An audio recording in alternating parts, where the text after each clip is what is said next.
Bonsoir, j'ai pas vu le compteur arriver zéro. J'espère que vous allez bien. Nous sommes le vendredi 6 décembre. On est déjà en décembre. J'ai même pas encore mis mon sapin. J'espère que votre semaine s'est bien passée. Moi, ça a été un peu sportif, mais voilà. Et la preuve, j'ai rien préparé pour ce soir, mais c'est pas grave. On trouvera bien quelque chose à faire. Euh... Du coup, qu'est-ce qu'on fait ce soir? Bah, j'en sais rien encore. Il va bien falloir qu'on se pose la question à un moment donné. Je voulais quand même, comme d'habitude, on va revenir un petit peu, bon, soit sur ce qui s'est passé cette semaine, les choses que j'ai pu trouver, les choses que, voilà.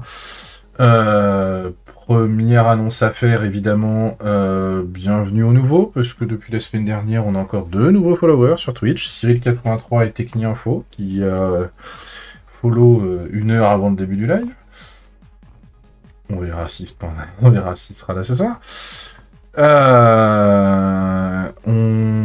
Est-ce que... Non, côté YouTube, c'est calme. J'ai eu le droit à un joli spam de commentaires, un truc sur des crypto-monnaies.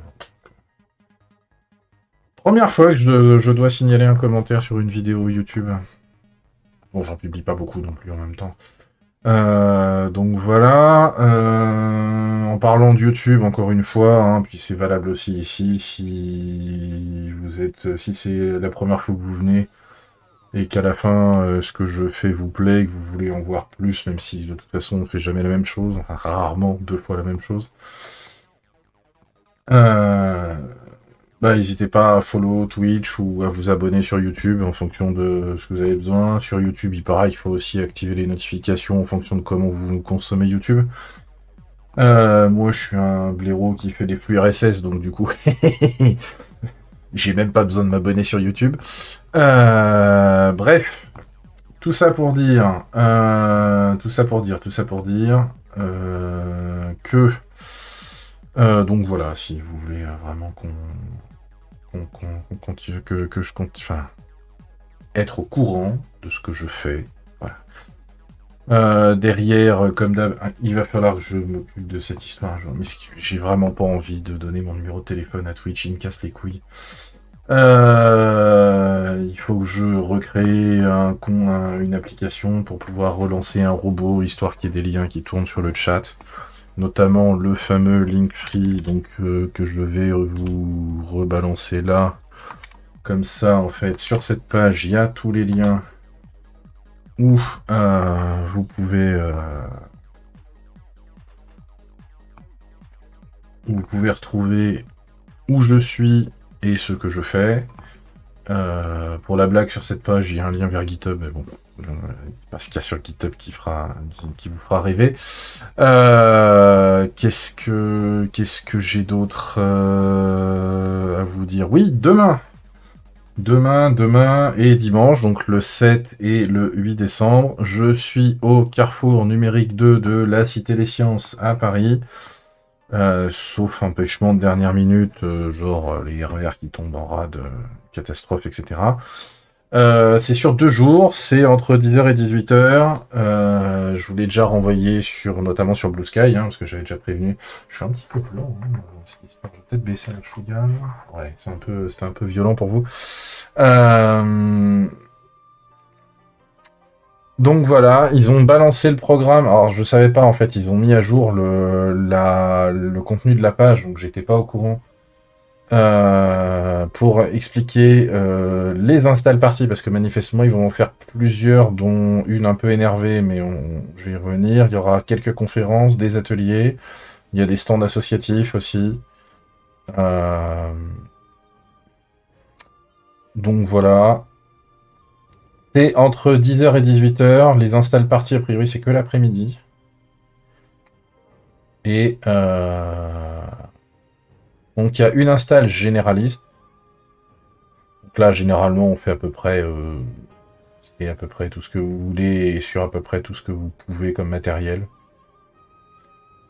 Si c'est pas pour installer, que vous avez déjà et que vous avez des problèmes avec, vous voulez réparer, vous voulez changer, mais vous sentez pas de le faire tout seul, pareil, ça, vous pouvez venir et si c'est faisable, Il y en a qui s'amusent. Et apparemment, il y a un petit coin un peu énervé d'Irréductible qui veut proposer quelque chose d'assez violent, puisqu'on parle de violent dans le sens où on a beau parler de logiciel libre, mais quand il s'agit de faire tourner du matériel, souvent, c'est pas entièrement libre.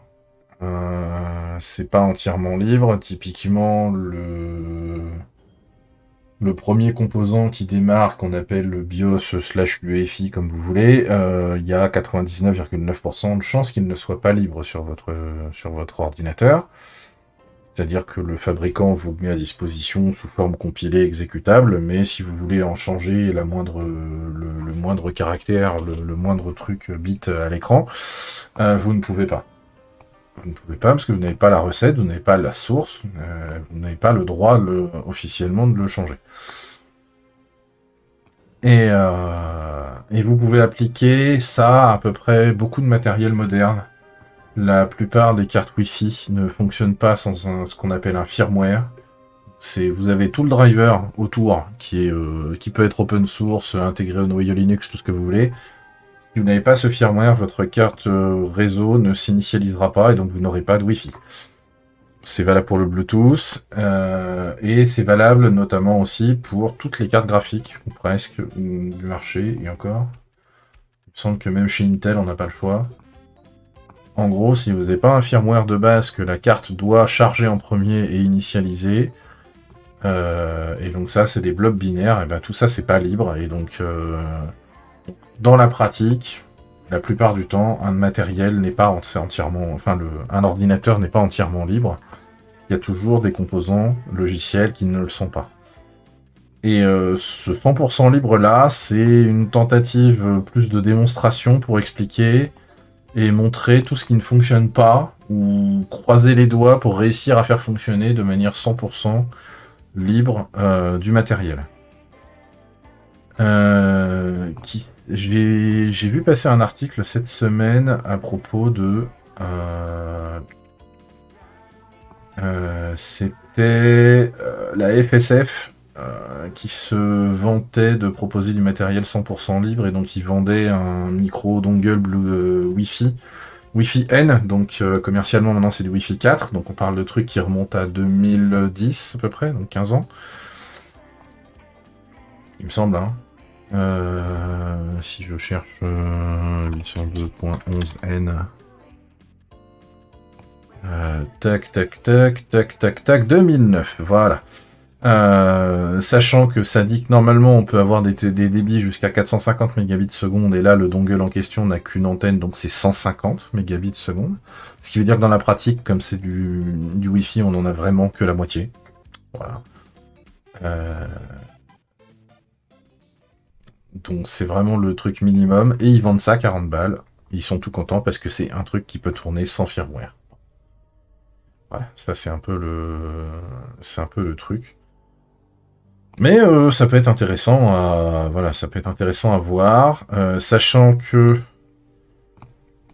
il y a des distributions Linux, il me semble. Alors là, je pense que ça va se concentrer sur les ordinateurs, si j'ai bien compris.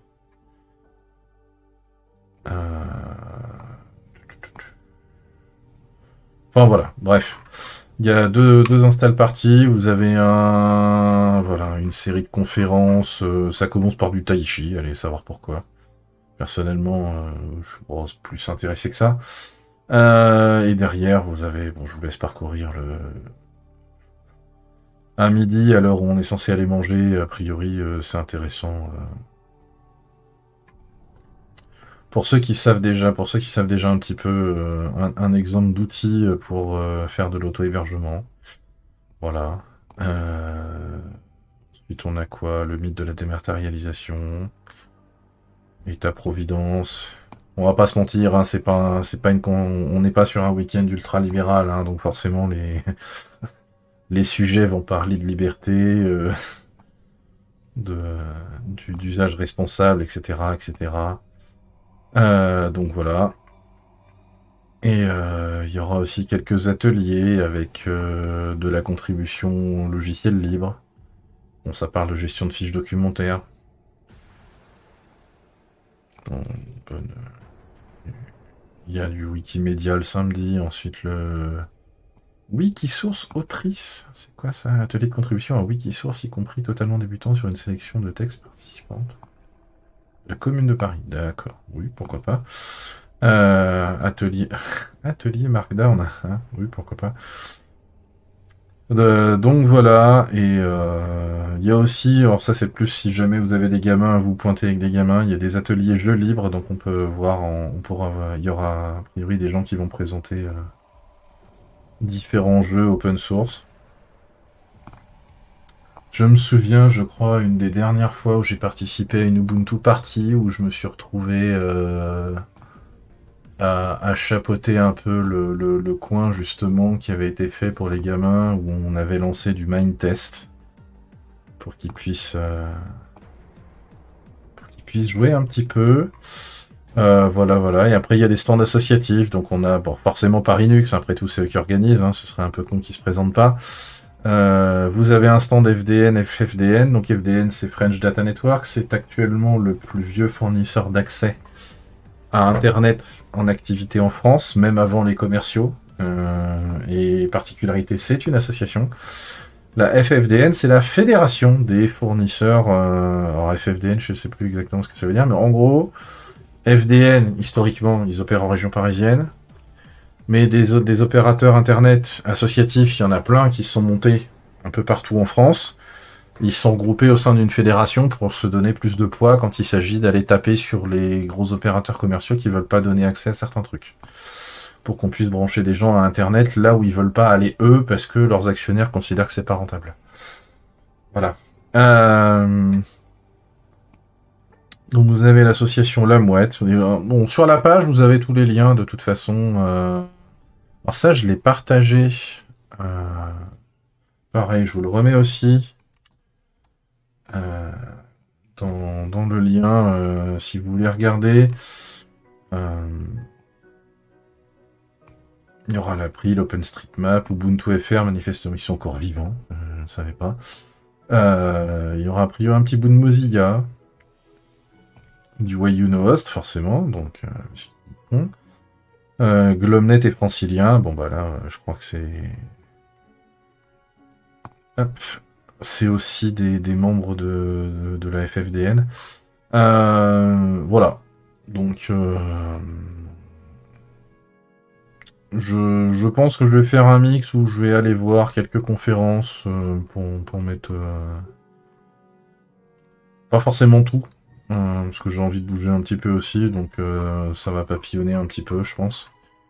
Passer sur les install parties, ça permettra de voir un petit peu... Quand je vois les galères que moi j'ai eues avec le laptop, donc je vais avec mon T14S qui doit avoir fini de recharger. Donc voilà. Cette semaine, qu'est-ce que j'ai... Alors j'ai pas encore commencé, mais j'avais vu passer l'info pendant mes vacances il y a 2 semaines, 3 semaines. On a eu... Enfin, une équipe de passionnés a eu l'autorisation de fournir un installateur et un exécutable à jour pour Unreal Tournament et le premier Unreal. Parce que Epic Games, qui est donc le créateur de Unreal Tournament et de l'Unreal Engine qui est derrière, dont on n'a pas forcément besoin de parler vu comment il est connu, ont donné leur autorisation pour que les fichiers d'installation, les images disques de l'installation originale de Unreal Tournament et de Unreal soit mise à disposition sur archive.org. Et ils ont créé un nouvel installateur avec un patch pour pouvoir lancer le jeu sur des machines de 2024. Parce que bon bah c'est sorti en 1999. Autant vous dire que c'est un peu compliqué à exécuter. Et je les ai installés tout à l'heure, je les ai pas encore tentés, j'ai pas encore tenté d'y jouer. Ça, j'ai pu y passer. Unreal, le premier Unreal, bon, le jeu en lui-même est pas foufou, le scénar est minimaliste possible. Mais...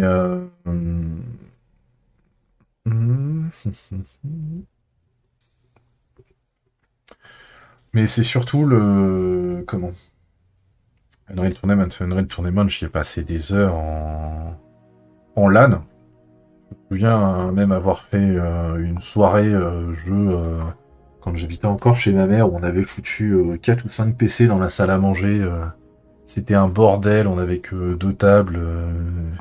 Il y en avait un qui était posé sur la table de salon en plus à côté. Enfin, c'était un peu bordélique. Mais voilà, on avait passé une petite soirée de jeu en réseau avec ce jeu, notamment avec Unreal Tournament. Et, donc, c'était cool. C'était très cool. Qu'est-ce que je peux dire aussi Oui, alors, je suis en train, au niveau du blog, je suis en train de finaliser 2-3 articles, et il y en a un que j'ai commencé. J'avais 60 brouillons, j'ai fait le ménage, j'en ai plus que 28, un truc comme ça. Et j'en ai quand même recréé un parce que je me suis dit que tout ce que le temps que j'ai passé et les galères que j'ai eues avec le T14S mérite que j'en parle.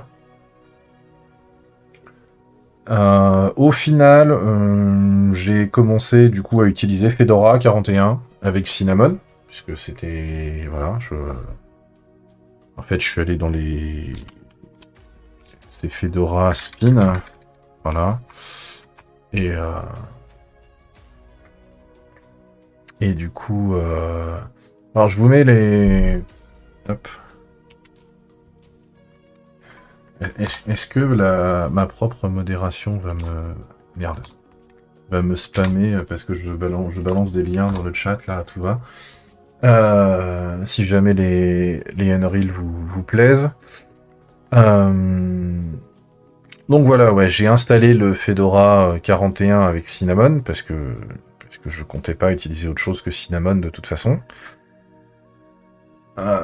Au final, j'en suis pas mécontent. J'ai eu une petite galère, mais j'en suis pas mécontent. J'ai même passé un week-end entier à jouer avec. Je devais finir de transférer mon profil, mes données, machin, etc. J'ai pas fini. J'ai pas fini parce que bah, comme je peux jouer avec, bah, j'ai joué tout le week-end avec. J'ai testé Luma's Island, je sais plus. Enfin voilà. Et qui joue très bien avec une manette de Xbox One. C'est un bonheur. Et un des trucs que j'ai testé là tout à l'heure parce que je me suis après je me suis attelé à du coup me rattacher. Alors, j'ai pas voulu transférer mon profil Firefox parce que le profil Firefox il était un peu historique.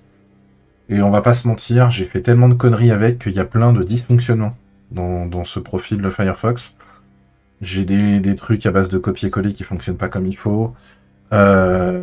Il y a, enfin voilà, j'ai plusieurs trucs comme ça qui n'allaient plus. Et du coup, j'ai préféré juste me reconnecter à mon compte Firefox, qui synchronise les raccourcis et les marque-pages et l'historique.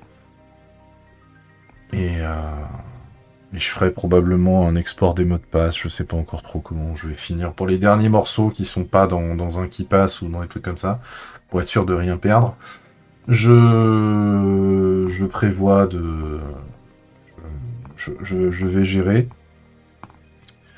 Et du coup, bah, ça m'a permis de découvrir que je cherchais à savoir si tout ce qui était décodage vidéo fonctionnait comme il faut. Et je suis tombé sur cette application qui s'appelle Resources. Alors, je l'ai installée via Flatpak, parce qu'a priori, c'était ce qui est le plus simple. C'est pas ce qui est le plus léger, par contre, on va pas se mentir.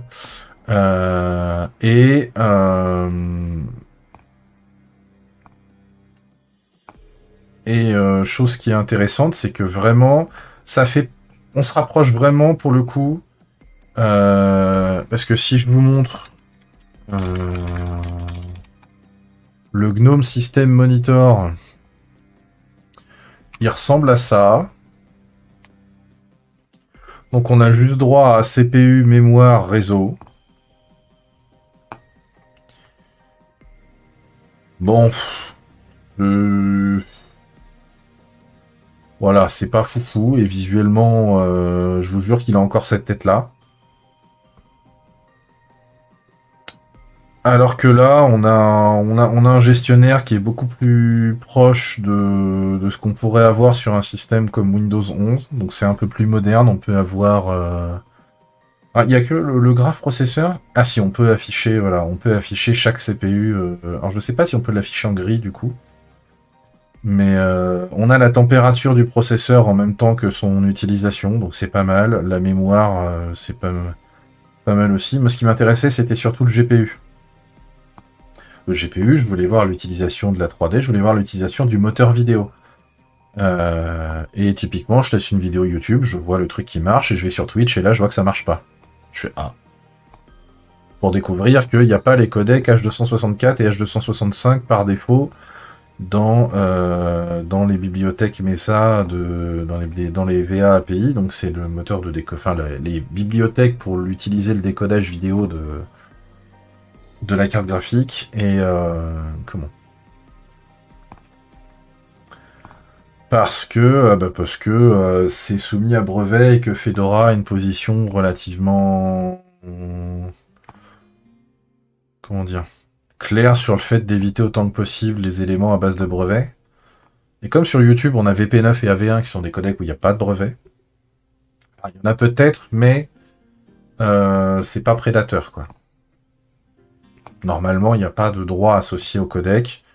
Donc, autant le VP9, il n'y a que Google qui l'utilise, autant la V1 pour le coup, bah, vous pouvez l'avoir sur Netflix, vous pouvez l'avoir sur... Tiens d'ailleurs, j'ai pas testé Netflix sur Firefox, sur Fedora. Vous pouvez l'avoir sur...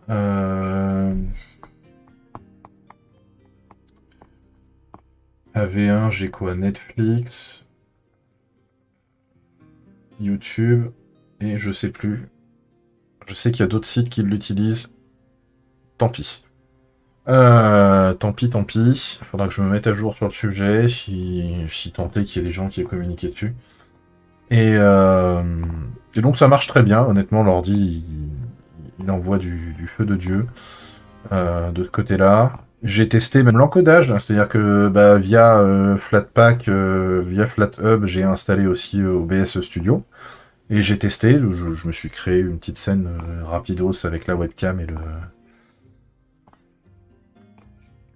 et une capture de fenêtre. Et derrière, j'ai tenté un enregistrement un peu à la Zub en disant enregistre-moi ça en AV1 et ça fonctionne parfaitement. Le moteur fait parfaitement son boulot. Donc c'est un bonheur cet ordinateur portable. Autre bonne surprise.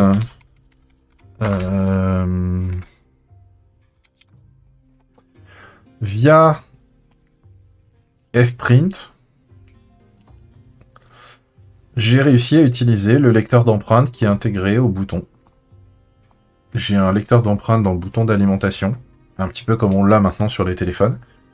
Et du coup, grâce à Fprint, qui est embarqué dans Fedora, là je vous montre la page d'Arch Linux, mais via Fedora, en fait, on a le... Comment ?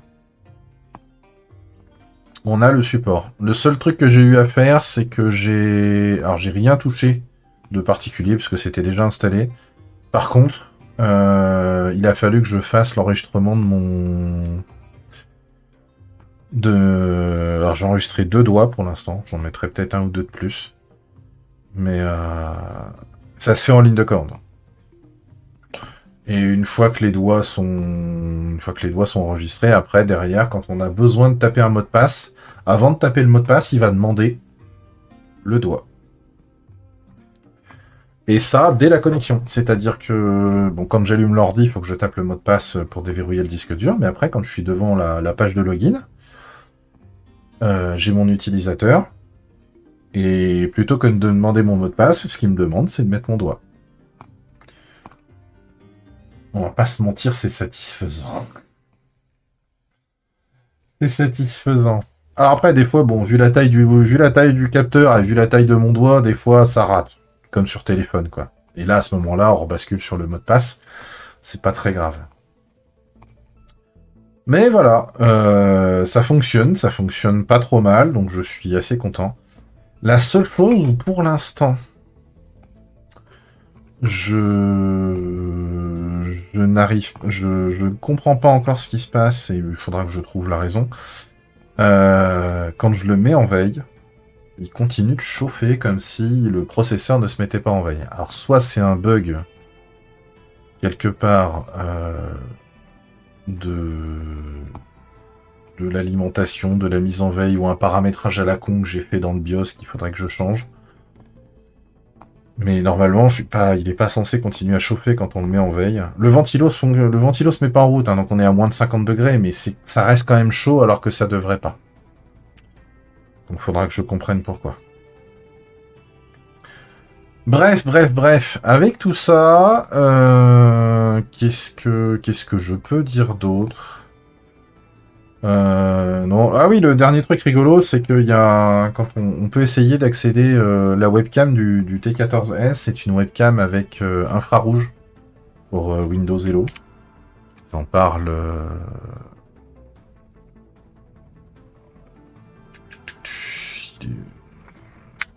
Tiens, du coup, je l'ai pas dans le.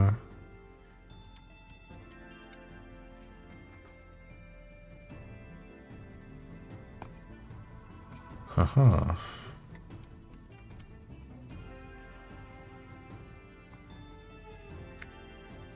Oula, qu'est-ce qu'il m'a fait?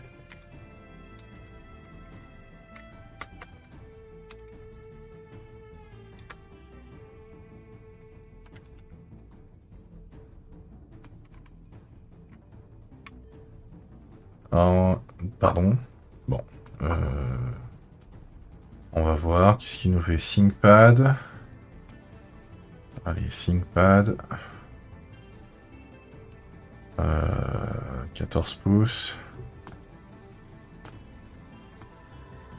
32 Go. P14 Gen 5 et... Ah, c'est P14, je suis con, je cherchais pas les bons. Oh, ils l'ont encore réduit, il a 1000 balles. Moi, je l'ai eu à 900, donc je l'ai encore eu à 100 balles de moins. Là, vous pouvez l'avoir à 1000 € en ce moment. Ok, pourquoi pas. Alors, c'est très rigolo, là, ils annoncent que la carte graphique, c'est un... Enfin, la carte Wi-Fi, c'est un NFA 725A. Et moi, quand je regarde sous Linux, c'est marqué 765. Voilà. Et donc, à un moment donné, ils doivent parler de la webcam, non? Un truc comme ça, brand, port, machin, même pas, processeur, pas de système d'exploitation, oui, on sait. Bon, bref, tout ça pour dire, en fait, il y a une webcam qui est... Alors déjà, qui a un cache intégré. Vous pouvez empêcher que la webcam soit activée. D'accord, ok. J'ai pas de détails de la webcam. Vous pouvez masquer la webcam. Et point supplémentaire aussi, il y a un capteur infrarouge. Alors ce qui est très bizarre, c'est que sous Linux, il est affiché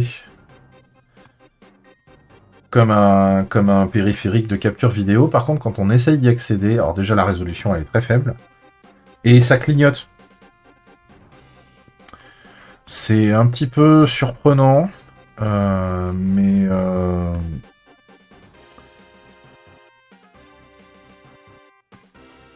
bon, voilà, c'est... Station d'accueil ThinkPad Universal USB-C.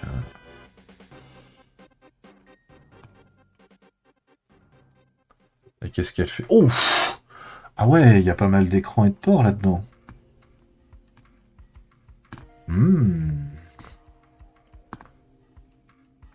Deux DisplayPort, un HDMI. Ça fait envie. Ça fait envie. En vrai, tant que j'ai mon écran secondaire en 4K, il fera la merde avec tout le monde. Bon, bref. Ok. Bon, en gros, vous avez compris, j'en suis très content. J'ai prévu de vous en parler sur le blog. Et on parlera de... Qu'est-ce que j'ai prévu, du coup, d'ailleurs? Il y a dans le... Je suis encore connecté? Non, je suis pas connecté. Alors...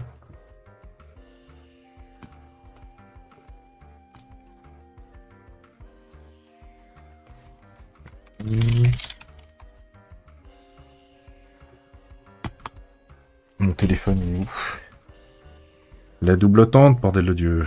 La double tente.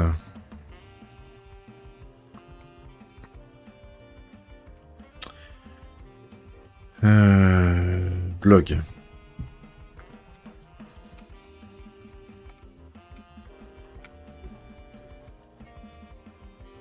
C'est bon? C'est bon. Alors, article. Article, brouillon. Voilà.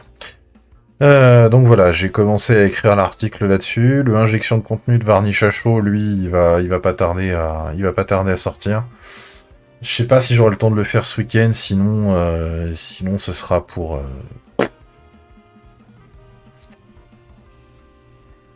je sais pas quand. Non,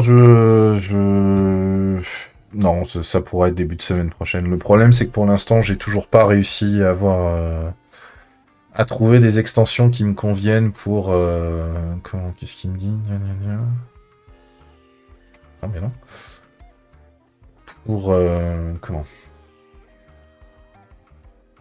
Pour faire du post automatique sur les réseaux sociaux. Voilà. Donc...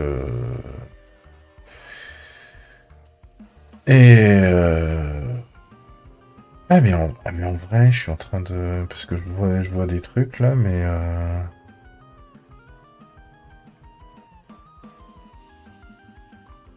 Ouais.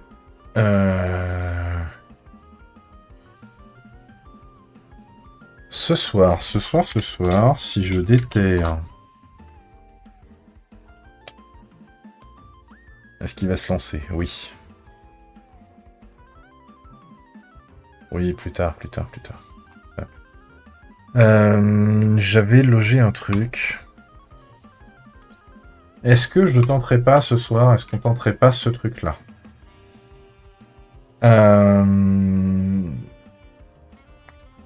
Pourquoi? Surtout en montrant les brouillons du blog. En fait, je me suis rendu compte que certains brouillons n'étaient juste que des prises de notes. C'est-à-dire que, genre, j'avais que ça sous la main. J'ai créé un nouvel article. J'ai foutu 2-3 mots-clés, un lien. J'ai enregistré le brouillon et j'ai laissé ça dans un coin. Je fais ça avec le système de conversation enregistrée de Telegram. Aussi. Et donc du coup, je commence à avoir un peu trop... je commence à foutre des notes un peu à droite à gauche comme ça, avec différents outils. Je les retrouve pas. C'est le bordel.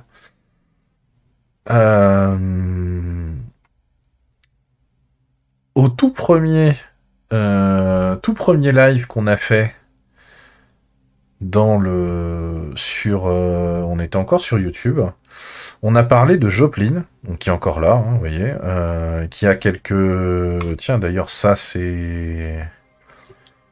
Oui, alors en fait, il faudrait que je revienne dessus, parce que le démarrage auto fonctionne plus, mais le principe a été validé, donc du coup...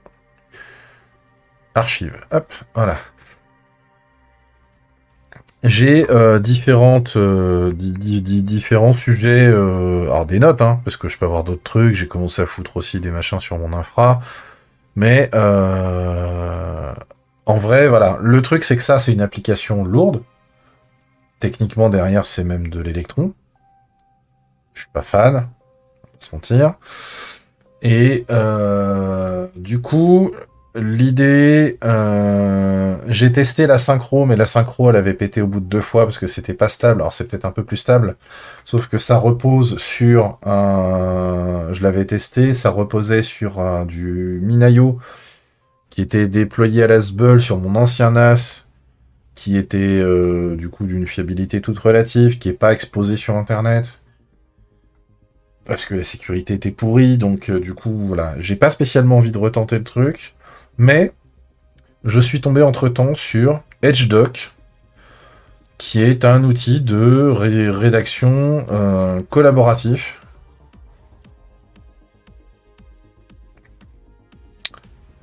Donc à héberger plus ou moins n'importe où.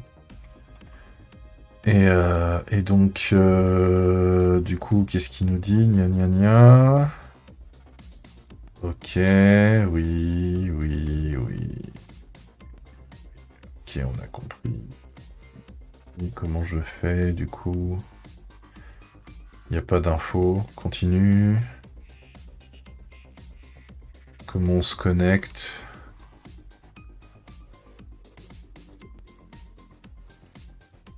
Bah non. C'est une démo, je vais pas me connecter avec un truc qui existe. Ah, voilà, explorer. Ok, donc du coup, on a quoi? Voir, ok. C'est du Markdown, comme Joplin. On a la vue code et la prévisualisation de la page terminée. Manifestement, il fait automatiquement en plus une espèce de table des matières avec les différents titres qui sont intégrés là. C'est cool. On peut bourrer des images, ça c'est cool. Et on peut intégrer en plein milieu du HTML si on a besoin, il le rend aussi. Notamment, bah, on voit pour utiliser les icônes là qui sont là. Ça utilise c'est du font awesome. C'est la même bibliothèque que ce qu'il y a sur le Linktree. Qu'il faudra que je mette à jour d'ailleurs. Donc voilà. Faut que je regarde si ce truc-là est plus ou moins facile à accéder sur mobile.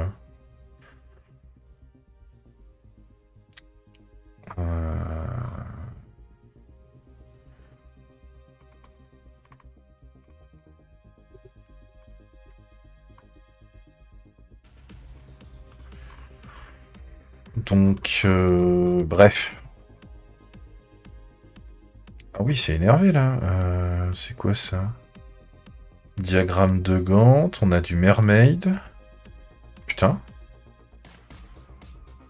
On a de la notation musicale. Non, mais sérieux?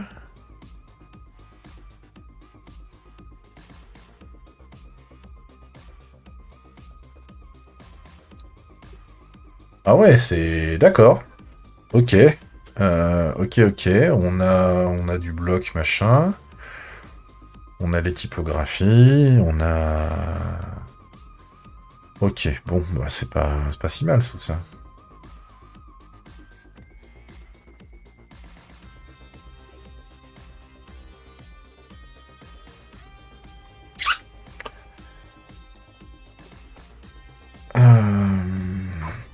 Qu'est-ce que je voulais dire? Ok, bon bah, du coup... Méthode d'installation, qu'est-ce qu'on a? Il nous faut un truc avec un reverse proxy, un machin. Officiel installation méthode, voilà. Alors on a quoi? Docker image? Manuel installation? Bon allez, Docker image pour ce soir. C'est basé sur Postgre. Alors c'est pour ça qu'on va le tester que sur Docker, parce que techniquement, je vais pas avoir le temps, moi, ce soir, de me faire quelque chose de propre pour installer une base de données Postgre dans mon cluster cube. Ce qui est un petit peu dommage, on va pas se mentir, mais ça va suffire pour ce soir. Donc on y va. Tout simplement. Il nous crée quoi? Un database machin. Pose edgedoc de .password, parce qu'on a créé edgedoc password. Ok. Alors,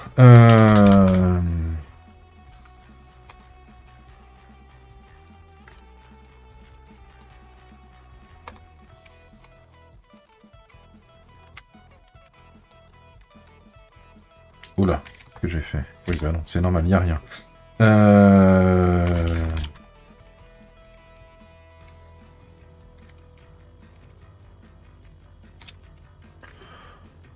c'est un petit peu bourrin. Qu'est-ce qu'on a? Le domaine, c'est localhost.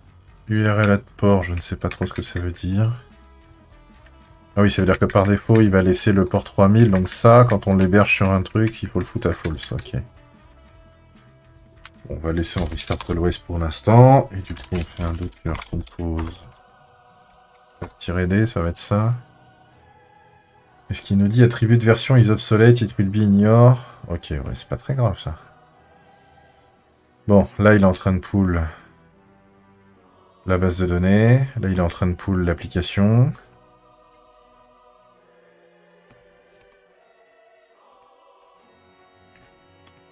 Après, on a quoi? On a des community installation méthodes. Il y a une image Linux server qui se base sur du multi-arch. Ah, intéressant. Est-ce que l'image officielle serait pas dispo Elle est où l'image? Elle est là.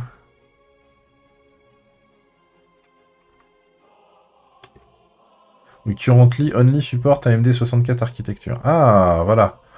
Ah oui, donc en fait, j'aurais même pas pu utiliser ça. Mais du coup, Linux Server a une image qui est faite pour ARM64.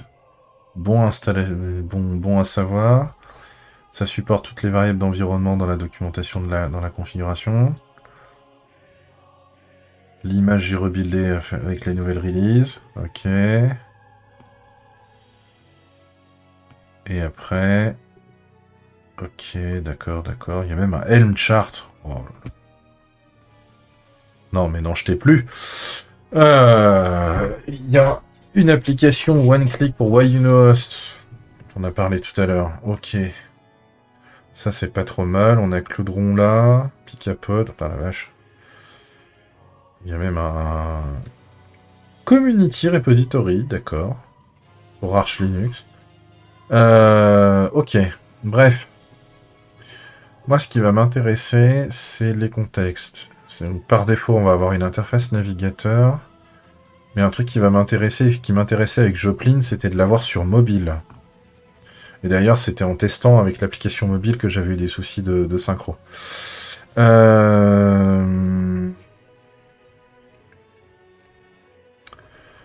Bref. Bref. Alors, on verra après comment ça se passe. Qu'est-ce qu'il nous dit? Il nous dit, il a créé le réseau default, il a créé la base de données, il a créé le volume pour la base, il a créé le volume pour les uploads, il a créé le container pour la base. Donc du coup là, si on regarde un peu ce qui se passe... Non mais...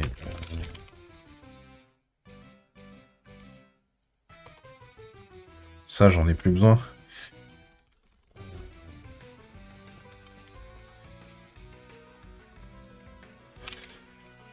J'ai plus besoin d'OpenWebUI parce qu'on a découvert l'utilisation de... Je l'ai pas là, non, j'ai Chatbox. Bon, bref. Donc on a tout. Donc là, normalement, si je fais...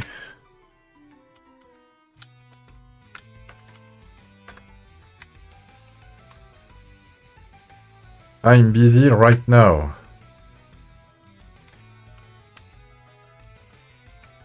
Ok.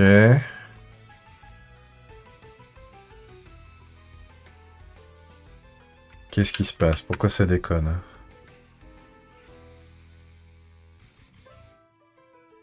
Il y a des scripts qui sont bloqués à cause de...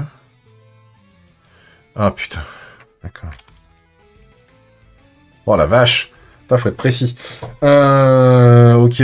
Bon.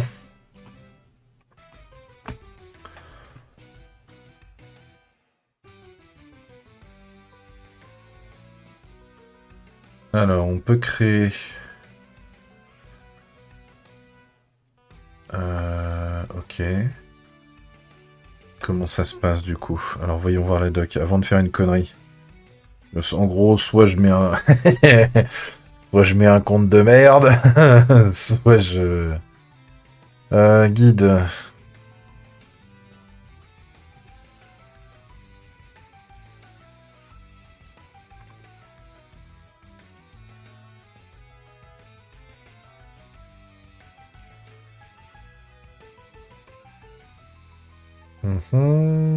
Asset génération, on s'en fout. Reverse proxy, on s'en fout. Apache, on s'en fout. Pas ce qui m'intéresse. Ce qui va m'intéresser, ça va être les login méthodes. Voilà. Email. Default true. Hello email register, c'est true. Alors, s'il nous fait quoi, machin, set to allow registration of new accounts using an email address. If set to false, you can still create account using the command line. Ah, intéressant. This setting has no effect if email or CMD email is false. The default allow machin, d'accord. Donc potentiellement, là, si je mets un compte pourri, si je mets...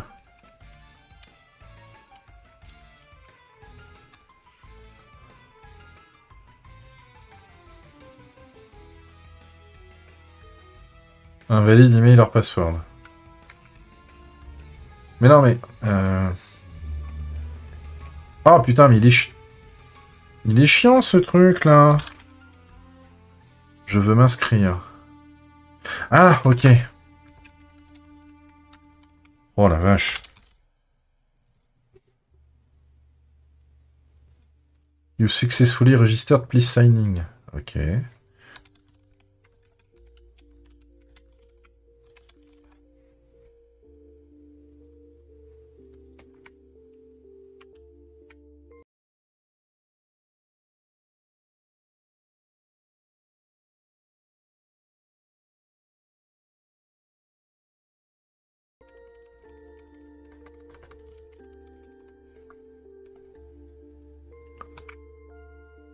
Bon, on n'a pas d'historique, on n'a pas de tag.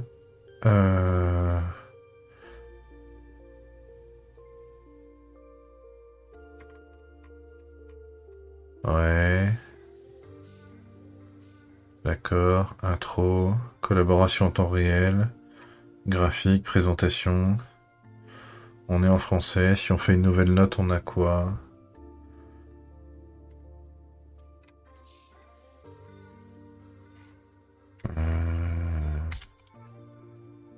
Note numéro 1.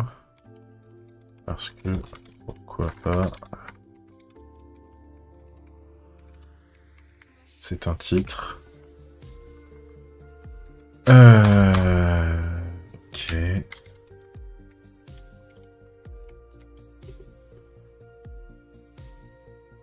Si on fait publier, on a la note qui est là. On a un lien. Ok. Et du coup...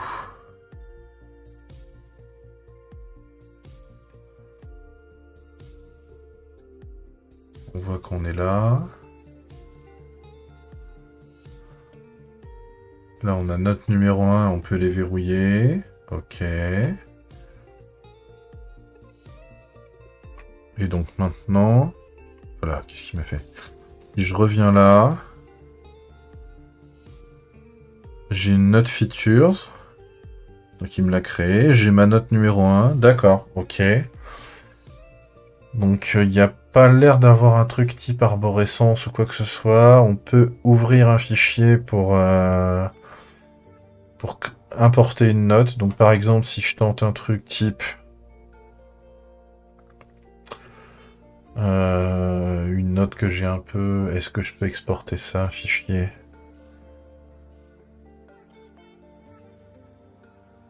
Non. Je peux pas juste exporter la note. Si, exporter. Et je fais un exporter, Markdown plus Front Matter, donc je vais prendre juste Markdown. On va la tester. Document, on va mettre... c'est quoi ces notes Chaos Engine ring.nd. Le chemin d'accès n'existe pas.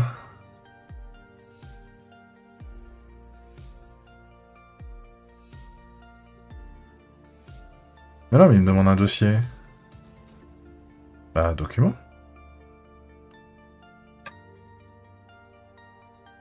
Qu'est-ce qu'il m'a fait, ce con?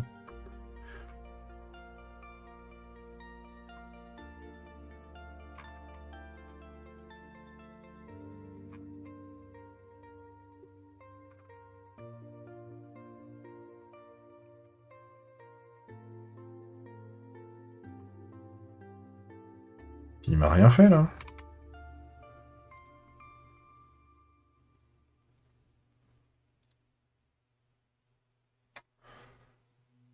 J'ai pas compris.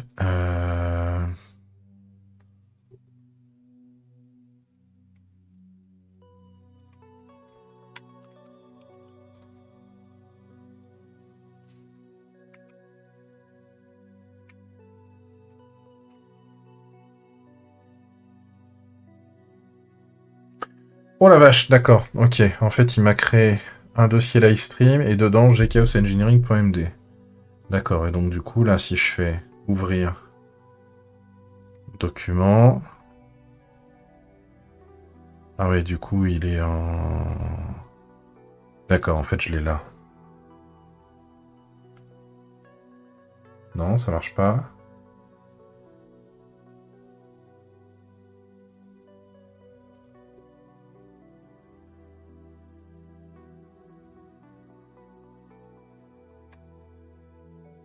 Eh ben...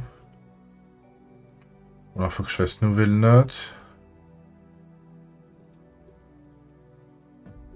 Menu...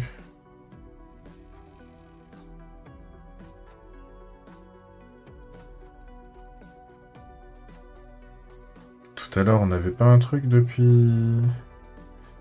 Ou alors il faut... Non, je peux pas importer le fichier, c'est ça? Je suis obligé de...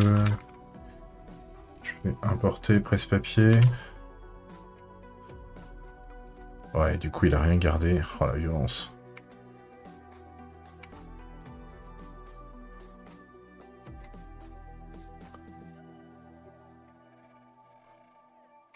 Là, si je fais ça... Ouais, mais il a échappé tous les caractères, c'est l'enfer.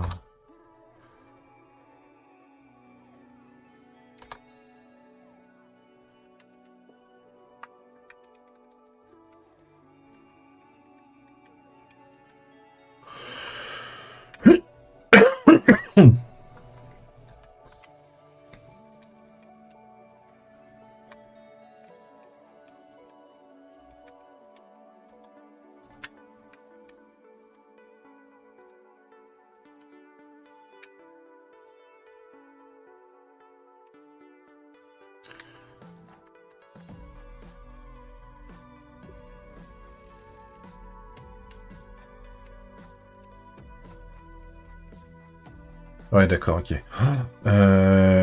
Compliqué cette histoire.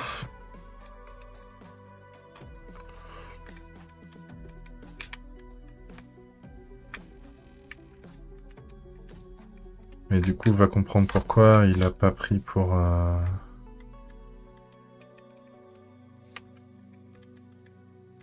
Ok, d'accord. Donc, on a quand même des vrais problèmes de rendu là-dedans. Je sais pourquoi.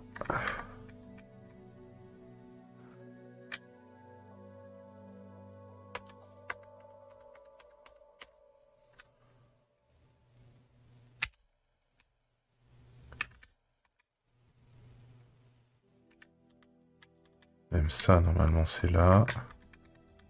Ça, c'est là.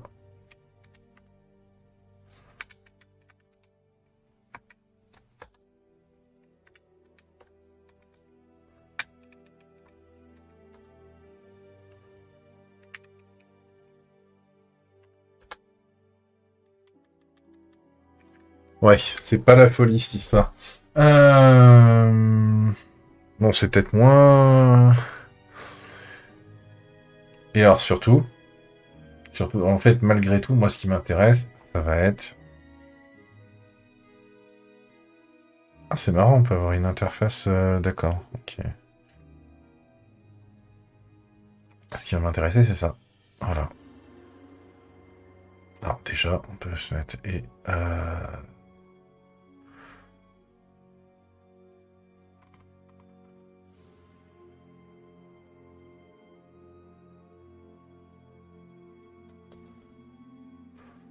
Si je me mets, admettons, sur un Galaxy S20+...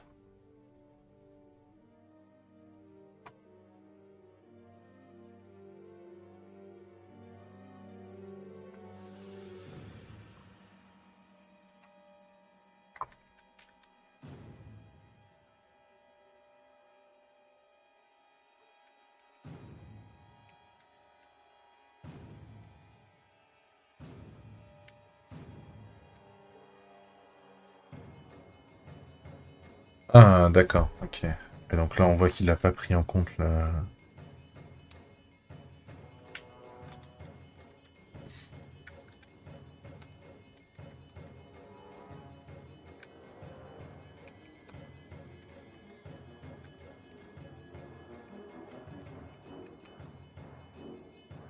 Ouais, alors ça, pour faire ça sur un téléphone, bon courage. Mais, ça marche. Ça peut le faire. Et donc là, si je fais ça... A priori, ça enregistre automatiquement. Si je fais publier, j'ai un lien vers la page. Mais ça m'intéresse pas. Par contre, si je reviens sur la page d'accueil, j'ai Chaos Engineering, note numéro 1 et Features.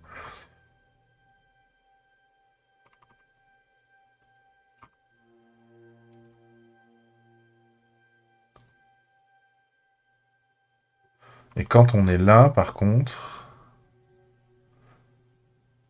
Là, quand on est là, on n'a pas le bouton pour dire d'ouvrir un truc.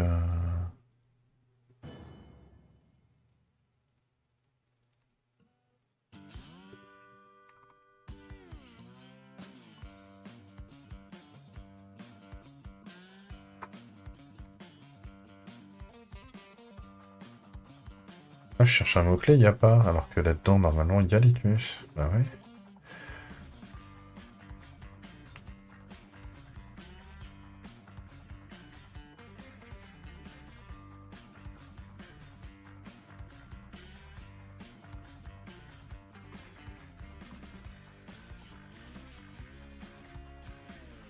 Donc on a un mode présentation, mais bon, manifestement, il va être bon à revoir. Ou alors, il faudra le tester avec...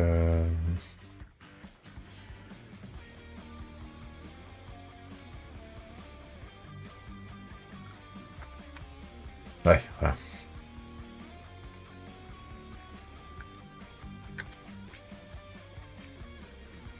Ok. Ouais.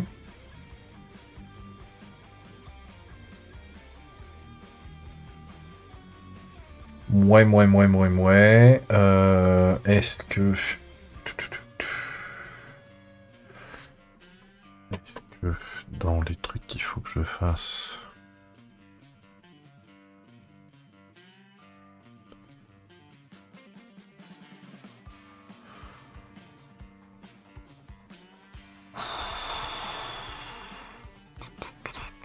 Pardon, je vérifie un truc à côté. Est-ce que, du coup... Ça m'intéresse pas.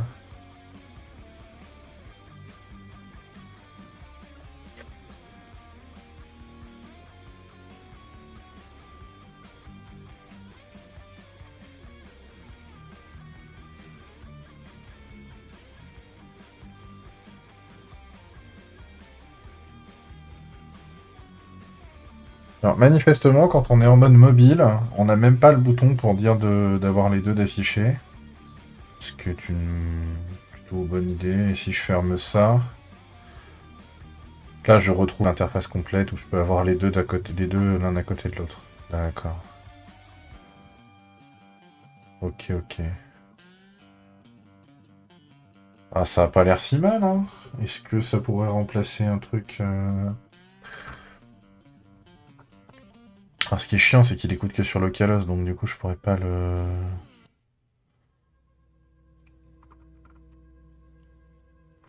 Ou alors, en fait, il faudrait que je le... Du coup...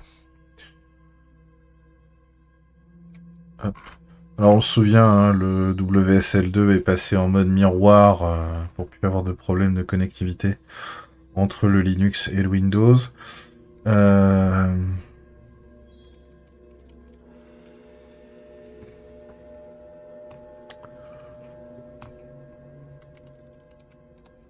Hop, si on change l'URL par ça...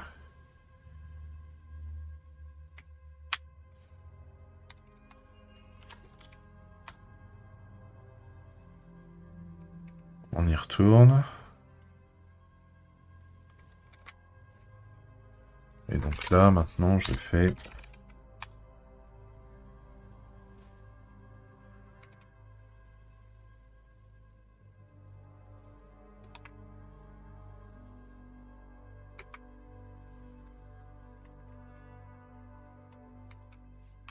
Ça ne marche pas parce que j'ai été trop vite et qu'à tous les coups...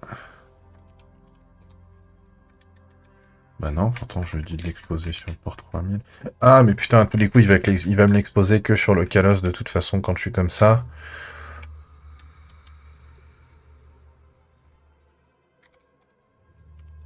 Alors si je fais ça, et que je check un peu la liste des ports, on va voir qu'il écoute que sur 127.001 à tous les coups. Bah non, 0000. Alors?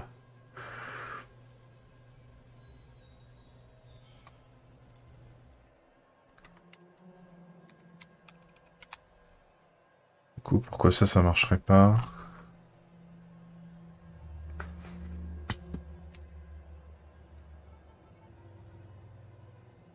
Ou alors ce serait pas si... Ou alors ce serait fermé par défaut. Euh...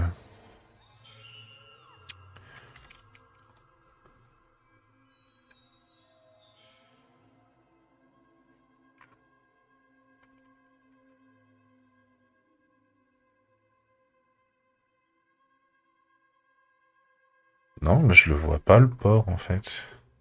Ah non, mais là j'ai que les established.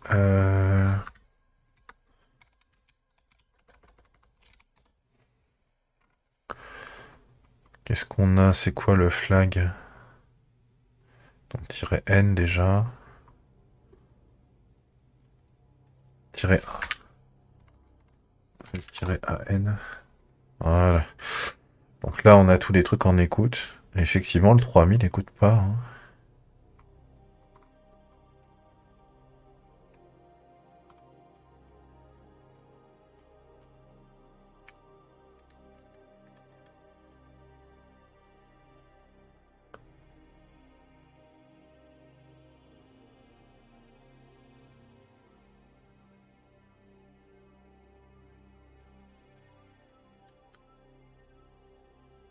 Je fais tellement peu de Docker Compose. Non, ça c'est quasiment certain que c'est lié au réseau, mais ce qui est bizarre, c'est qu'en mettant localhost, ça marche.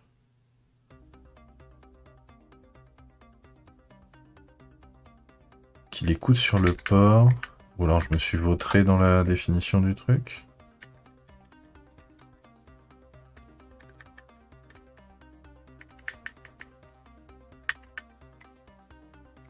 Déjà, il nous casse les couilles, il nous dit qu'on n'a plus besoin de version.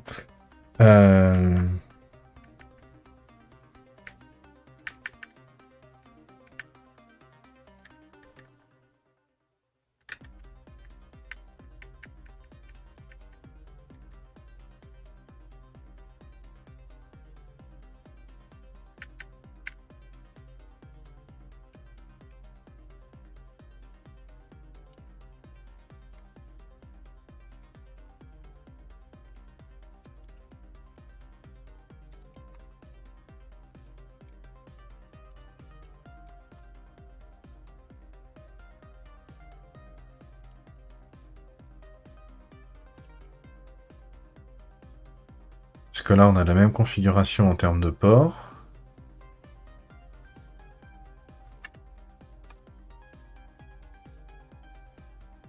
Ah oui, on n'écoute pas plus en fait.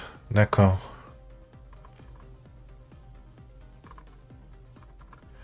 Mais du coup, pourquoi ça marche si on n'écoute pas plus? Pourquoi j'arrive pas à le voir là? Et que derrière, ça fonctionne quand même quand je le... Et là, je suis plus connecté.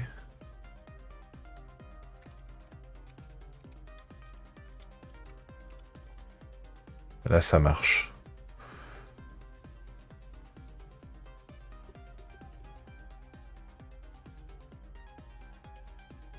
Huh.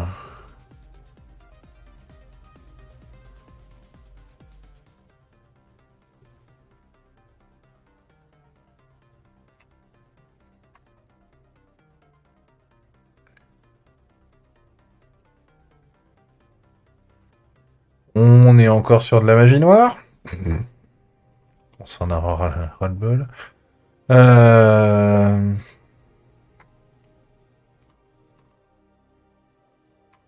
que ça, c'est les UDP. Que là, on devrait voir le 3000 en TCP, on le voit pas. Donc c'est très bizarre de le voir sous Linux, mais pas sous Windows. Qu'on est capable de le taper alors qu'on ne le voit pas depuis Windows.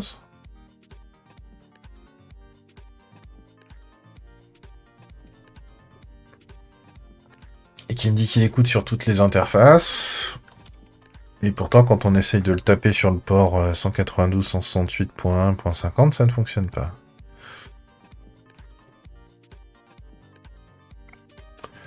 Bon, bah, je pensais en avoir terminé, mais manifestement, c'est toujours pas le cas. Hein. Décidément. Compliqué cette affaire. Compliqué. Alors, du coup, qu'est-ce qu'on aurait comme machin?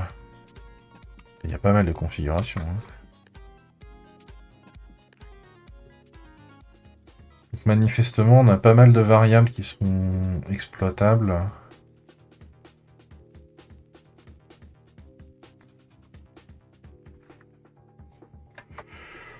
Ouais, on en a quelques-unes dans le... D'ailleurs, il crée CMD DBURL, CMD domaine, CMD URL at port. Donc ça, c'est des variables dont on aurait besoin, qu'on aurait besoin de retoucher en fonction du déploiement. Après, si on passe par le...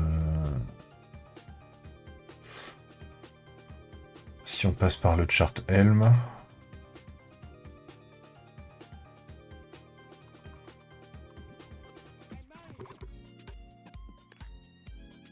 Manifestement, on a pas mal de...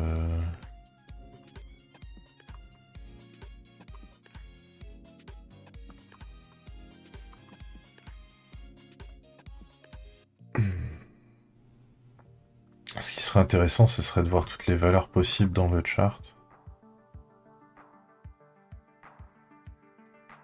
Default values. Ah, voilà. Ah, mais il n'y en a pas tant que ça. Hein. Full name override, machin. Et lui, il embarque un MariaDB, par contre.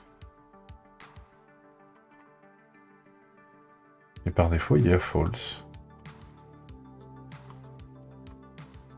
La persistance est à false.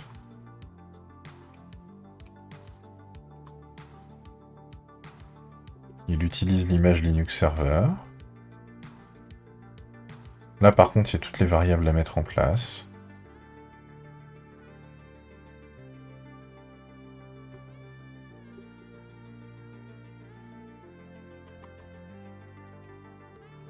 Ouais, il a l'air quand même pas ultra complet comme chart, hein.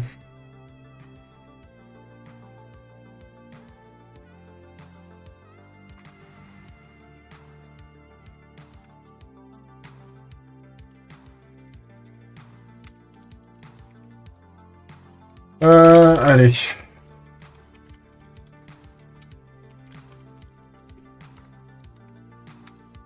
Je vais changer vite fait le truc du... Le titre du live.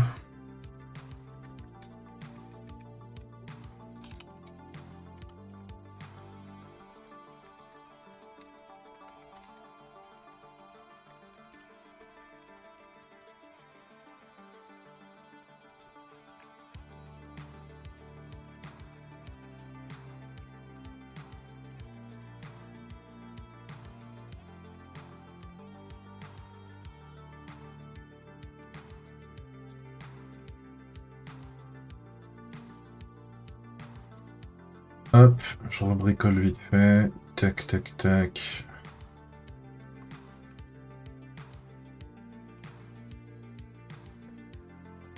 Ouais, je mets à jour le titre du live comme ça. Quand même mieux pour tout le monde. Donc...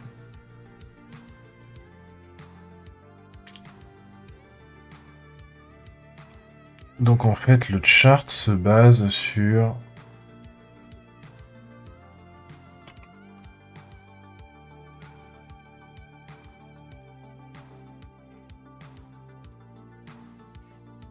Sur un chart MariaDB qui fait lui-même, et sur un chart common...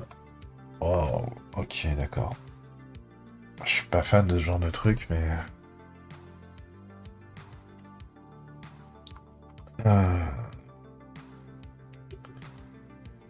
Parce qu'en gros, dans le chart common... Putain, il en a fait, hein.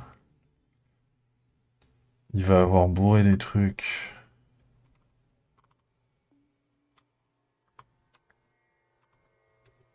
Sur des lines... Machin...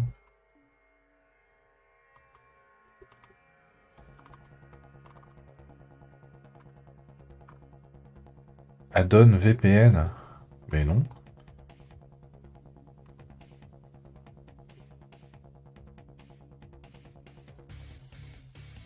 Ah, c'est un full template, d'accord, ok. Oh la vache. D'accord, donc en fait, là-dedans, du coup... Il inclut common. Oh là, ah ouais. Oh. Ok, d'accord. Mais du coup...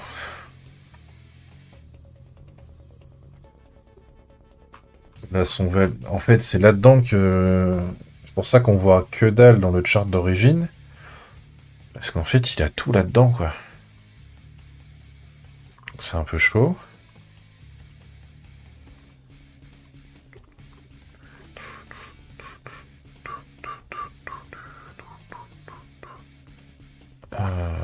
Ok, ok.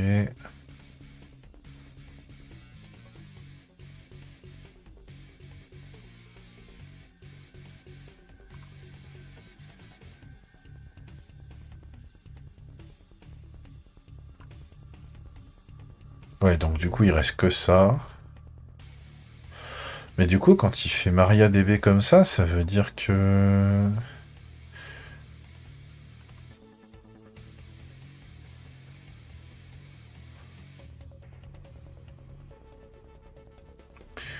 Je vais aller voir la gueule de la configuration, parce que ça me surprend un petit peu.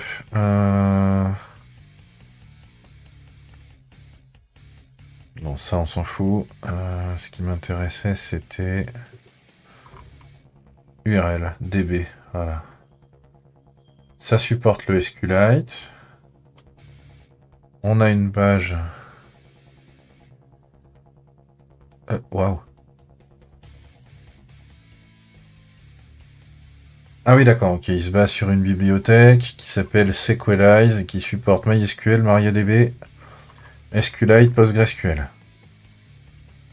D'accord. Ok, ok. Et donc, du coup, on met à peu près ce qu'on veut là-dedans.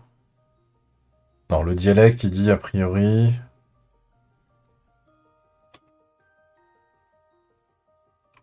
Ouais, si, c'est ça. Hein. Oui, c'est cette page-là. Hein, donc, mais officiellement, a priori, il supporte que Postgres et MariaDB. Ok. Donc, si je veux pas de base de données... Donc, je pourrais tout à fait utiliser MariaDB, puisqu'on se souvient que j'ai déployé un MariaDB. Il faudrait que je regarde, ça fait un moment que je ne l'ai pas utilisé, et comme on a quand même un opérateur, ce serait bien de voir comment on fait pour le mettre à jour.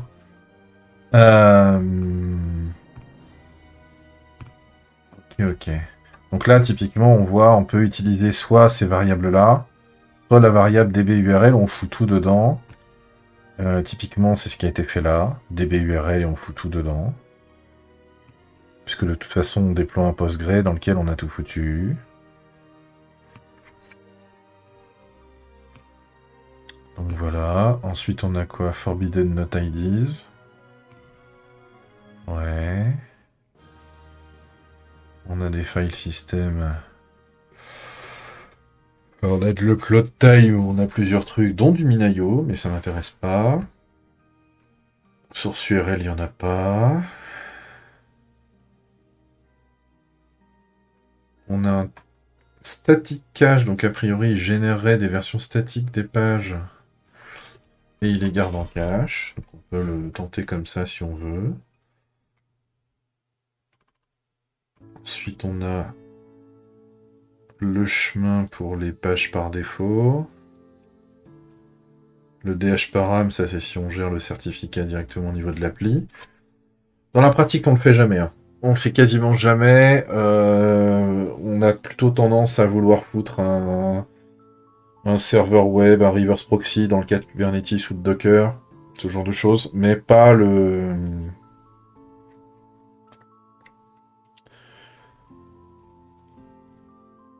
Pas... Je vais y arriver. Je suis... Attends, je suis bien claqué ce soir. Mais on n'utilise pas l'application pour gérer directement les connexions de l'extérieur. Pour... Est-ce qu'il y a plusieurs raisons? Je sais pas. Dans le cadre de Kubernetes, par exemple, de toute façon, l'application n'est pas exposée directement dans le cluster. Donc vous êtes obligé de passer par le reverse proxy, donc ça sert à rien.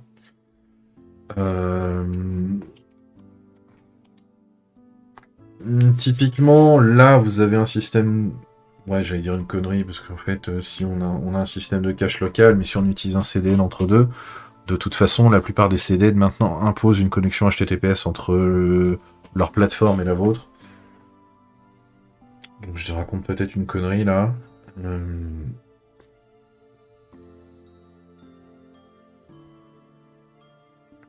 Non, en fait, souvent, on gère pas directement là-dedans parce que... Parce qu'en fait, dans une plateforme où on héberge plusieurs applications... Enfin, la façon dont je le vois, c'est quand on a plusieurs applications, il y en a certaines qui supportent pas du tout, donc on se pose pas la question, on met un serveur web devant. Il y en a certaines qui pourraient le supporter, mais dont c'est pas le boulot, et qui vont supporter très mal la charge. Je pense notamment à pas mal de trucs avec du Python, ou si on passe pas par un wrapper type MicroWSGI ou autre. Si on... Comment? Et et puis bah, l'application ne va pas supporter pas mal de choses, type mettre de la protection par mot de passe, faire des choses un peu plus avancées que vont permettre des serveurs web, de toute façon, de manière générale. Voilà, voilà. Qu'est-ce que je voulais dire d'autre? Non, bah là c'est à peu près on a quoi cette histoire de localhost, machin, etc. Bon là on a vu qu'avec... Ah, bah non, ça on s'en fout, c'est à l'intérieur du conteneur du coup. Donc Balek.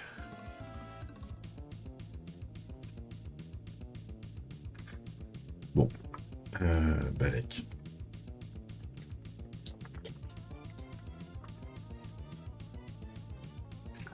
Pas. Alors. Toujours boire.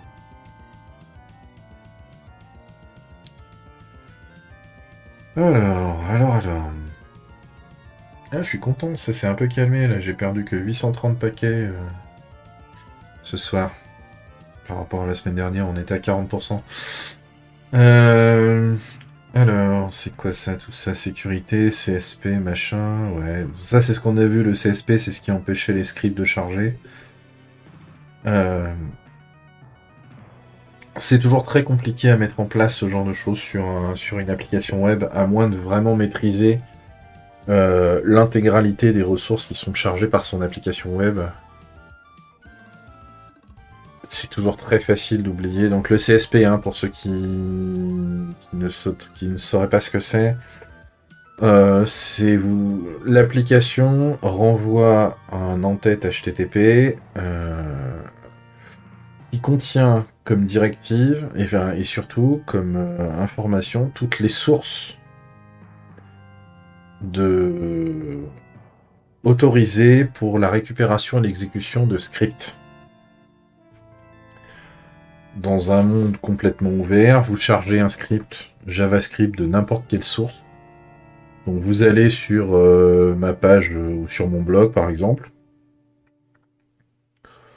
Et derrière, j'autorise... j'ai pas de CSP sur mon site et donc du coup, un jour, je pourrais me faire attaquer suffisamment fort pour qu'on injecte dans une des pages un appel à un script qui vienne d'un autre domaine et qui va être chargé dans votre navigateur d'aller sniffer un petit peu des cookies, des trucs comme ça. Parce qu'il n'y a pas de CSP.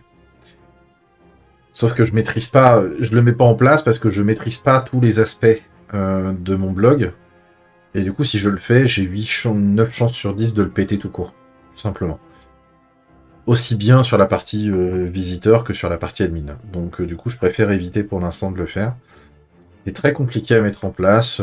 J'ai eu l'occasion de devoir tenter de le faire pour des clients qui m'ont demandé de mettre certains paramètres et au final, dans la pratique, 8 fois sur 10, ça déconnait au moins la première fois, voire les deux suivantes. Et là, il me demandait de le mettre au niveau du serveur web, alors que j'ai tendance à privilégier le fait de le mettre au niveau de l'application. C'est pour ça que là, avoir les paramètres là au niveau de l'application, c'est mieux. Parce que ça veut dire que normalement, le développeur de l'application maîtrise ce qu'il fait, et donc il va rajouter dans le CSP ce dont on a besoin. Voilà. Donc c'est pas plus mal.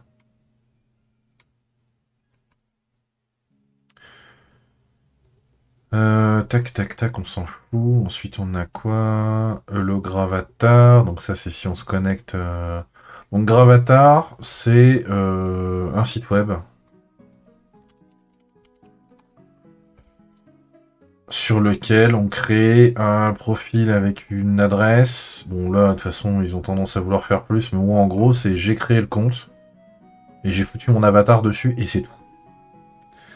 Et après, vous avez plein de sites web qui peuvent, en fonction de l'URL, en fonction de l'adresse mail, pardon, que vous fournissez, il va afficher automatiquement l'avatar. Vous voyez, moi, typiquement, j'ai jamais eu besoin de fournir mon avatar à mon blog pour qu'il s'affiche. Il me l'a trouvé automatiquement. Parce que j'ai laissé Gravatar activé. Ça permet d'afficher les avatars dans les commentaires, si on les trouve. Donc du coup, bah moi, comme j'avais créé mon profil là-dessus, j'ai... comment? Quand je vais commenter sur les blogs de confrères, j'ai automatiquement ma trombine qui s'affiche à côté, alors que j'ai pas créé de compte chez eux. Voilà. Mais bon, ça veut dire qu'à chaque fois que vous visitez un site avec du Gravatar, bah Gravatar sait que vous visitez un site. Et quel site vous visitez, potentiellement. Bon, voilà.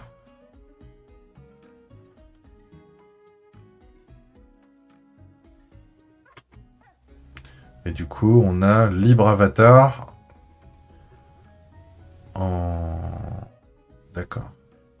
En alternative à Gravatar, d'accord.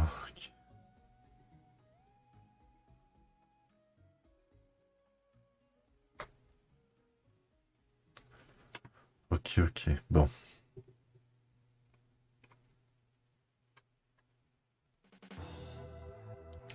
Et du coup, on a quoi? Hello Anonymous Edit à false. D'accord, ce qui est bizarre parce que tout à l'heure on avait... Ah oui, il y avait le système de... Ah, Hello Anonymous True. Voilà, donc en fait c'est ça où il faudrait mettre un Hello Anonymous à false pour dire on crée pas de page si on crée pas de page de notes si on n'est pas connecté.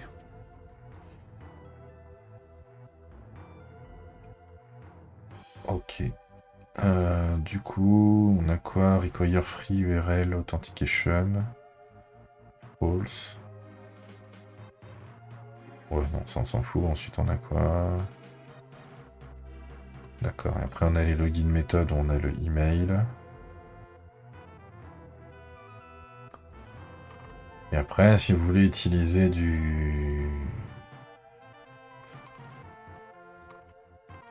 des annuaires quelconques, et ça supporte le OAuth 2, donc ce qui est bien, c'est que le OAuth 2, c'est standard, quoi. Donc en fait, vous pouvez utiliser votre propre...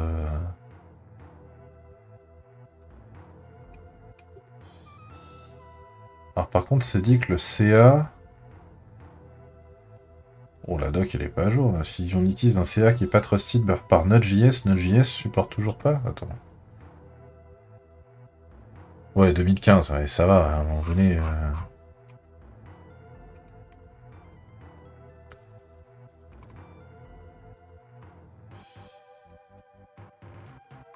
du coup, quand est-ce que ça a été tac, tac, tac.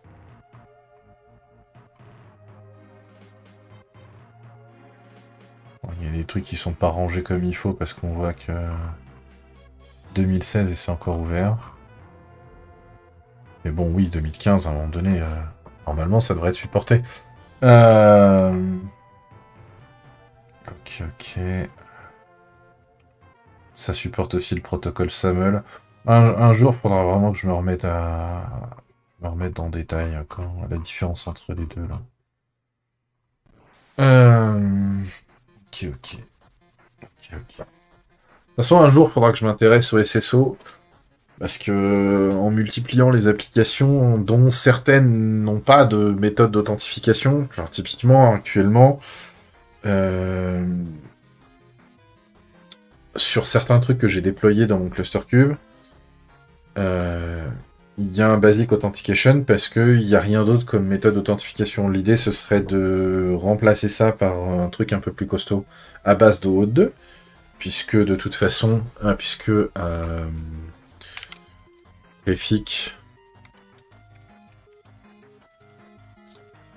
supporte le OAuth 2 en middleware. Mais pour ça, il me faut une source de OAuth 2. Il me faut une source d'authentification. Et du coup,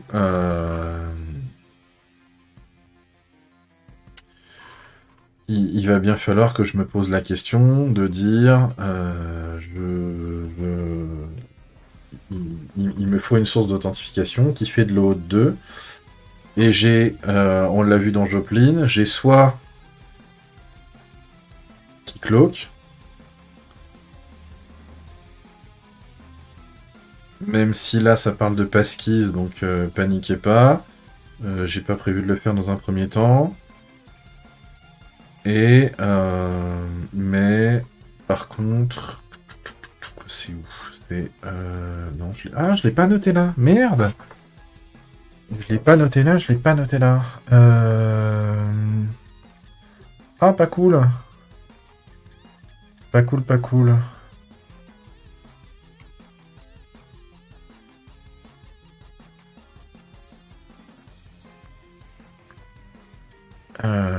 Mince, mince, mince. Il y a un autre truc qui est sorti, qui serait a priori plus sympa ou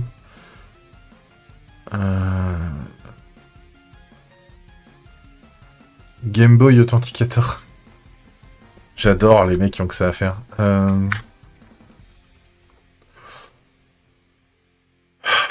Qu'est-ce que j'ai vu passer?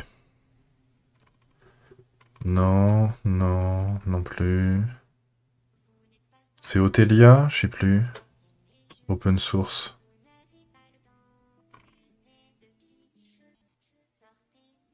Je sais plus si c'est ça. Il me semble que c'est ça, hein.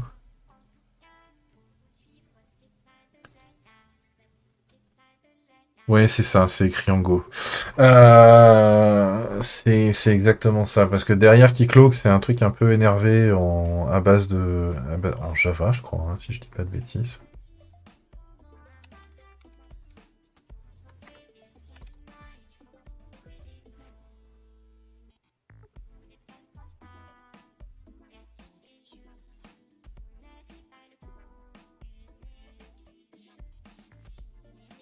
On a des clients, non ça c'est des clients, on s'en fout. Guide. OpenJDK, voilà. Ouais. Donc forcément c'est un peu plus énervé, donc potentiellement Otelia pourrait être sympa. En particulier si ça supporte le ARM64 pour le déployer.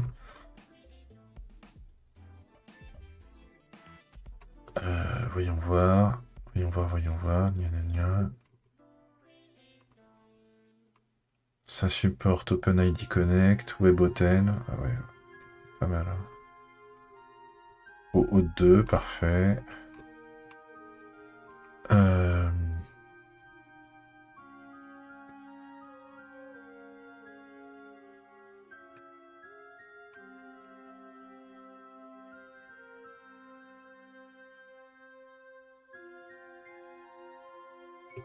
Standalone Service, AUR, APT, FreeBSD, Static Binary, .deb, Docker, Kubernetes.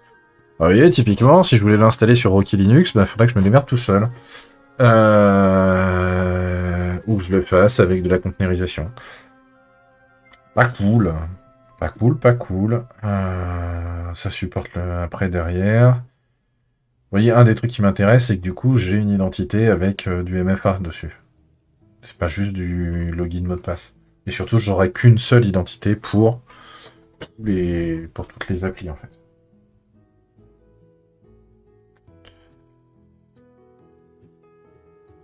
Qu'est-ce que...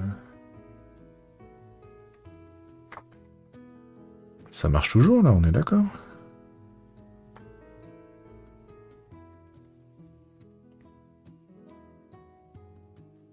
J'ai du gros retard. A priori, il y a eu un gros lag. J'ai perdu tout le monde.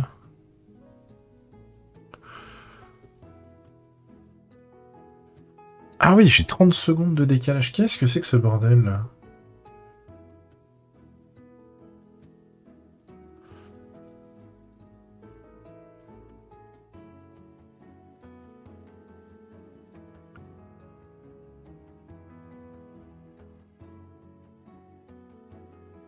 Qu'est-ce qui s'est passé? Bon, de toute façon, il me dit que le live il est instable, donc comme d'habitude. Bon.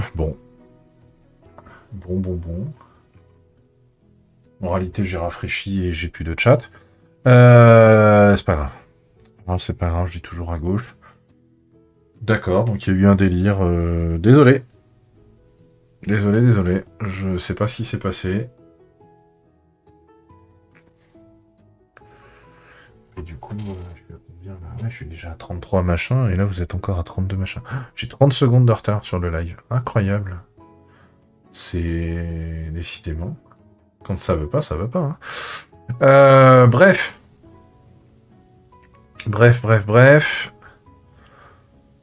Et du coup... ça utilise du Redis en KV Store. Wow. Ok. Bon, voilà, ça fait partie des trucs. En fait, je vais me le mettre tout de suite dans la note. Et je pense que il y a des chances que je sois un peu plus...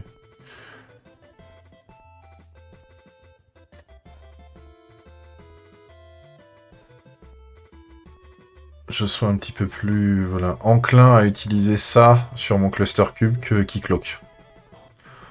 Et du coup, l'idée, ce sera de le tester avec le middleware Traffic pour dire... Alors, bref, du coup... D'accord, il reste ça. L'ultime, c'est quoi, ça, déjà? D'accord, c'est de l'upload. C'est de l'upload, Azure Blob Storage, Amazon S3, d'accord. Ah oui, tiens, j'ai vu ça tout à l'heure. Ça m'a surpris en faisant l'installation de... Comment? Je vais y arriver. En faisant l'installation de Unreal Tournament, j'ai vu qu'il allait récupérer des trucs sur les patchs pour le moteur. Ils sont sur du Amazon S3. Sauf que c'est pas du Amazon S3 pur, en fait, c'est le stockage de GitHub.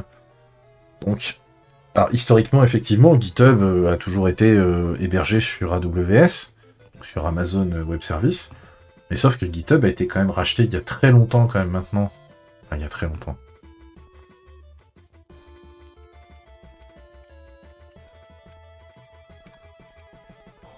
Alors, rachat de GitHub par Microsoft.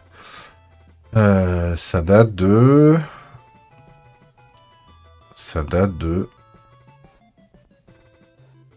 2018.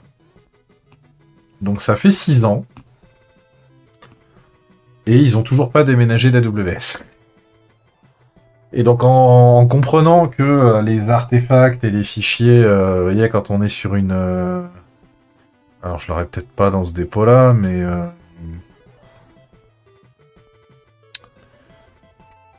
est-ce que je vais le voir là? Si. Ouais, voilà. Dans les releases là, quand vous faites ça, quand vous récupérez ce fichier là, derrière, On va pouvoir le voir si je fais un wget, on voit que derrière ça renvoie ça, tac tac tac. Ah, d'habitude on voit la redirection, on la voit plus. Ça a changé. Ça a changé.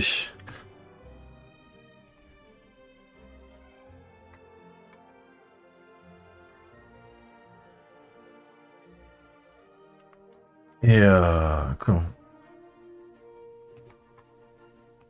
Mais donc oui, j'ai eu l'occasion de voir que derrière, c'était toujours du Amazon S3.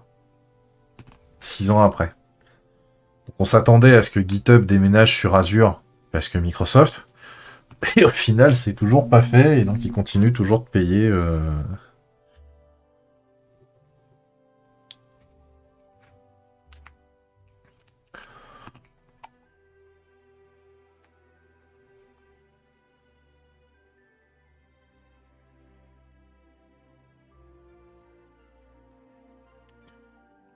Ils continuent toujours de payer AWS pour l'hébergement de GitHub. Parce qu'a priori, le sortir comme ça, c'est pas possible. Et de toute façon, enfin, les performances d'Azure Blob Storage, c'est juste non, quoi, simplement. Bref, donc du coup, voilà, il y aurait pas mal de choses à faire encore, mais je pense que je vais arrêter là. Ce sera quand même un bon candidat. Je sais pas si je vais passer par le chart Helm, si je me le fais moi-même, ou si c'est un peu trop la galère. Dans tous les cas, ce sera l'image Linux Server parce que... parce que ARM64, parce que je vais le déployer sur le GitHub. Si ça supporte le MariaDB, j'utiliserai probablement le MariaDB plutôt que le PostgreSQL pour faire l'installation. Donc j'ai envie de dire, on est pas mal.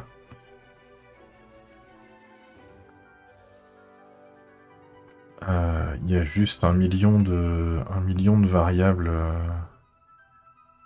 qu'il va falloir utiliser. dbport, dbhost, dbuser, dbsecret.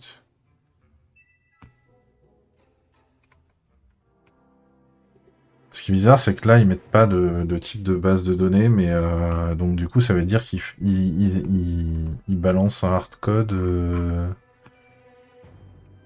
avec le dialecte. Parce que s'il n'y a pas de dialecte, en fait, c'est pas la base de données qui est utilisée, donc c'est ça qui est bizarre. Ou alors le dialecte, il le détecte automatiquement en fonction du port. Ouais, je sais pas.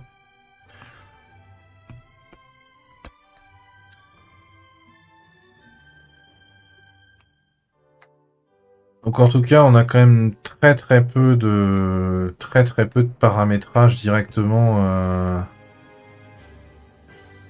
Et vous voyez, un truc qui m'énerve un peu, bah, c'est qu'on n'a rien au niveau des utilisateurs. C'est soit je crée un truc avec un login mot de passe et c'est tout, soit j'utilise de l'O2 et là je pourrais utiliser un compte avec du MFA. Ce qui m'intéresse particulièrement dans le sens où j'ai quand même un truc qui est exposé. Donc, je vais potentiellement garder la note. Et pas ce soir, parce que là, je vais pas vous cacher, j'ai un peu la flemme. Mais une prochaine fois, je pense qu'il faudra, bah, quand on aura fait l'installation d'un vrai serveur d'identité, finalement, comment? Eh ben, on pourra gérer on pourra gérer l'installation en propre avec une identité qui soit un peu mieux protégée que ça. Parce que là, le login mot de passe simple, surtout que c'est une adresse email, ça me va pas. Même si je mets de la merde, ça me plaît pas. Donc on va faire autrement et on va noter. Je vais me noter tous les liens. Hein. Donc on a le chart. Au pire, on va le garder, mais on a ça. Ce chart-là peut utiliser des variables, donc on va pas se gêner. On va reprendre toute la page de doc avec toutes les variables qui sont prises en compte. Et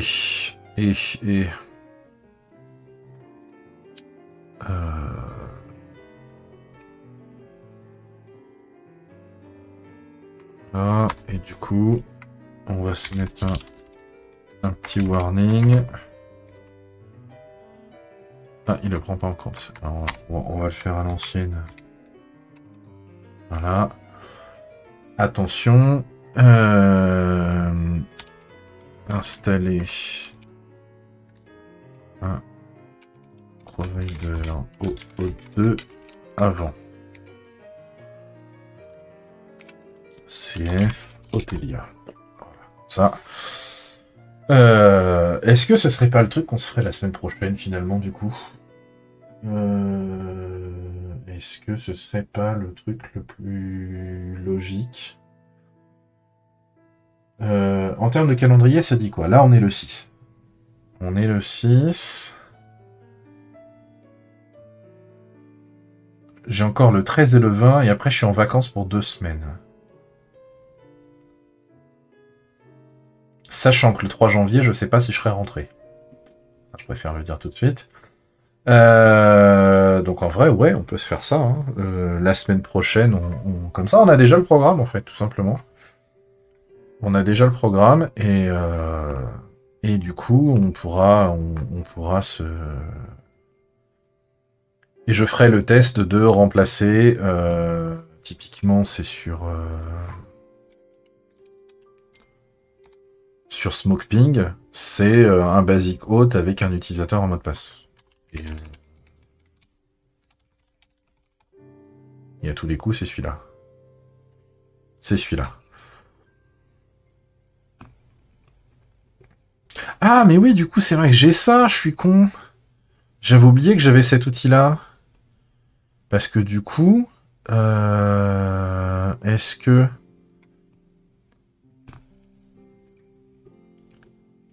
Est-ce qu'il faut que je mette à jour? J'ai eu un problème de connexion en début de semaine. Là.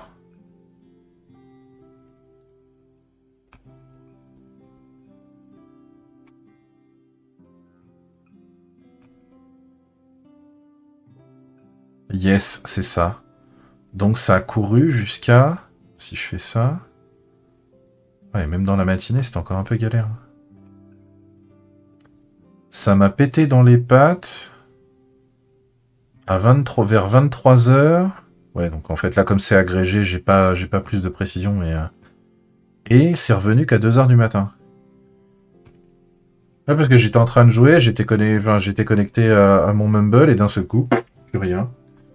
Et donc en fait, effectivement, j'ai ça qui me permet de le dire, effectivement.